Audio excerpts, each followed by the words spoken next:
Hello, everybody. Welcome to another episode of Getting Learnt with me, Orlando Falcon. Today, we're going to get learnt about the pectoralis major.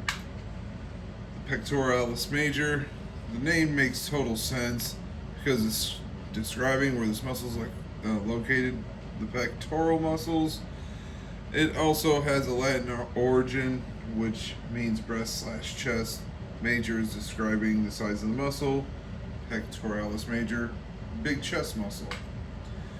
The origin of the pectoralis major would be the head of the clavicle, the anterior surface of the medial half of the clavicle, also the sternocostal head, on the anterior surface of the manubrium and on the body of the sternum, anterior surface of the superior 6 costal cartilages, and the superior part of the aponeurosis of the external oblique muscles.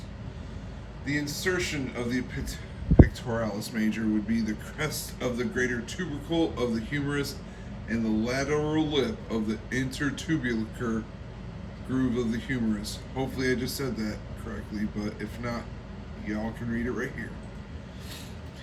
The action of the pectoralis major would be flexion, adduction, rotation, and extension, whereas in the flexion, the clavicle head helps flexion on the arm that is extended. The pectoralis major adducts the arm from the shoulder joint, the scapula. Pectoralis major rotates the arm internally at the shoulder joints, and the sternocostal head helps the extension of a flexed arm. Here is a picture of the pectoralis major. As you can see, it's highlighted right here on this picture of this dude's chest. Movement. There's many different movements with not many, but there's different movements with the pectoralis major. But as you see in the picture here, this would be the pectoralis major beginning to demonstrate the adduction of a shoulder horizontal adduction of the shoulder. Next type of joint. It's a glenohumeral joint. Sorry for the mispronunciation here. Kind of running out of time, and I'm going to try to make this quick. The glenohumeral joint. This is basically the shoulder joint.